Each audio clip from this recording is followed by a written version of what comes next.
Bupati Talaut Weli Tita mengantar langsung 3 jenazah korban terbakarnya kapal KM Barcelona 5A. Bupati menilai adanya unsur kesengajaan dalam insiden tersebut.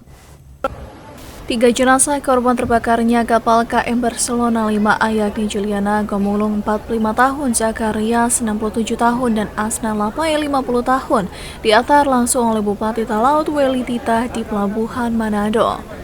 Ketiga korban tersebut merupakan warga Kabupaten Talaut yang menjadi penumpang dalam kapal KM Barcelona 5A. Bupati Talaut Weli Tita mengatakan pihaknya turut berduka atas meninggalnya ketiga korban dan nantinya akan melakukan penjemputan di Talaut. Setelah tiba di Talaut diadakan penjemputan dan dibawa ke rumah masing-masing. Dan itu semua menjadi tanggung jawab biaya semua dari Pemda. Jadi biaya semua dimulai dari Pemda. Nah, karena saya kan baru-baru seperti saya tadi dia komentar di situ. Saya baru jadi bupati sudah jadi musibah. Jadi prihatinlah, turut berduka. Sementara itu, Bupati juga menilai insiden kebakaran tersebut ada unsur kesengajaan hingga menyebabkan 3 korban meninggal dunia. Eka Putra, Kawanua TV.